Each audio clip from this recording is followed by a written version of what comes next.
Vamos passar então um pouquinho aqui para a letra P, né? Para a segunda letra do nosso acrônimo, a Perception. E aí, conta pra gente o que é esse negócio de Perception, fala mais a fundo aí pra gente entender o que é esse P do Perception.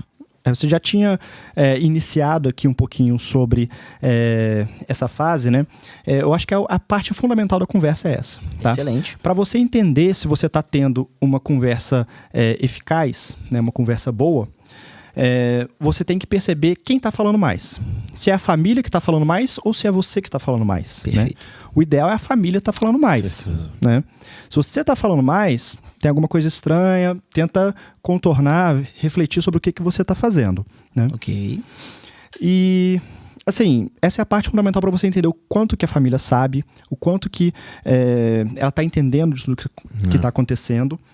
E, posteriormente, isso vai ser fundamental para você alinhar uma expectativa e realidade. Né? Se ela tiver com uma expectativa muito errada nesse momento, você já deixa esse gancho para puxar depois. Nem à toa que o Perception começa com uma pergunta, né? E você sabe o que está acontecendo? E aí?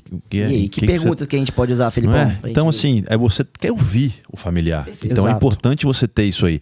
O Perception é o feedback que você tem deles. Exato. Não é o que você vai explicar. Não, é o contrário. Calma aí. Tem tudo no seu momento, seu propósito, né?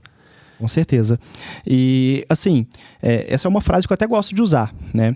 Eu falo assim, antes da nossa equipe médica começar a falar, eu queria mais entender de vocês, o que vocês estão entendendo que está acontecendo, né? Até que ponto vocês estão sabendo.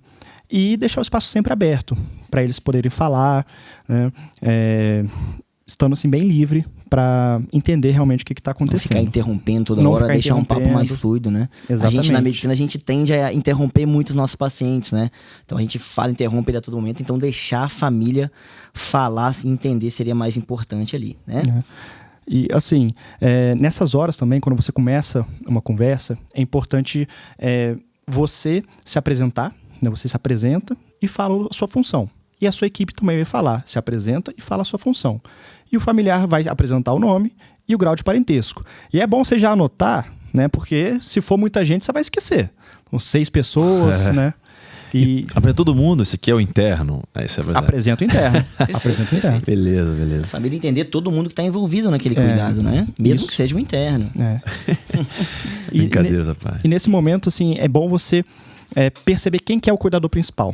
Ok. Tá? Geralmente vai ser a pessoa que mora junto, um filho, uma filha, né? E você pode começar direcionando a pergunta, porque você vai perguntar, o que vocês estão entendendo que está acontecendo? Aí ninguém vai falar nada, né? E aí você pode falar, e você? Qual a sua opinião? O que você está pensando? Já tentando identificar o cuidador principal, né? Até porque o cuidador principal é esse cara que não é de Londres. É o cara que tá perto. É o que tá vendo a coisa pior. Assim, né? Tá vendo o idoso que seja, por exemplo, como um exemplo aí.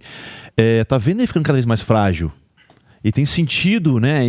Essa evolução. E é o cara que vai ter mais percepção na hora de falar, até porque ele vai falar, galera, não, vocês estão por fora. Eu tô vendo, eu tô vivenciando esse sofrimento. Isso aí. Né? Essa evolução. E o que fazer com a família com expectativas irreais ali? Como é que a gente faz quando a família chega com uma expectativa totalmente diferente do que o quadro do paciente está evoluindo para tal? E aí, o que a gente faz nessa situação? Desespera? O que a gente faz? Desesperar não, né? Não, jamais. Manter a inteligência emocional e a calma é sempre importante. O tempo inteiro. Assim, isso acontece muito na oncologia, tá? Geralmente um paciente que tem um câncer metastático, já avançado, grave, e a família, assim, tem uma expectativa de cura, tem uma expectativa que ele vai melhorar, e você vê que ele só está internando toda hora, né?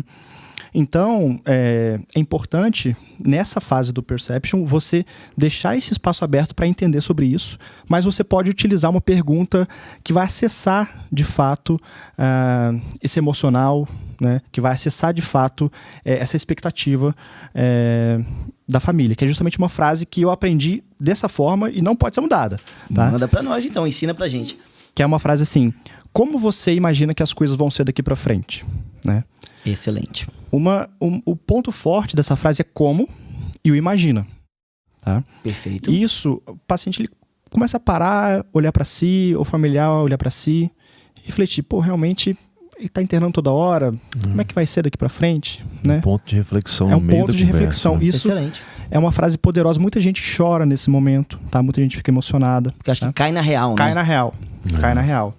Entendeu? Estratégia muito boa. Excelente. E você usa em que momento? Eu uso nesse momento do perception, deixo a pessoa falar, e aí depois eu abordo isso. Porque nesse momento é pra pessoa falar. Eu não vou ficar discutindo agora. Entendeu? Eu quero entender o que tá acontecendo. E depois que ela falou, imagina, expressei essa frase pro paciente ou pro familiar que recebe, e ele ali começa a chorar, começa a ter ali um enfrentamento negativo, começa a ficar meio desesperado, e aí, já interrompo, já começa a falar, ou fico quietinho na minha esperando?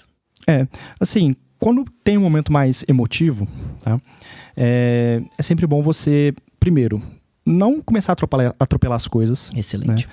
Você estar disponível, você, por exemplo, ter um toque afetivo no momento, que é justamente você colocar a mão no ombro do paciente, falar, eu estou junto do senhor, a minha equipe médica vai te dar todo o suporte, a sua família vai te dar todo o suporte, tá? Então, é você, de fato, assim, acolher as emoções e não ficar atropelando as coisas. Excelente.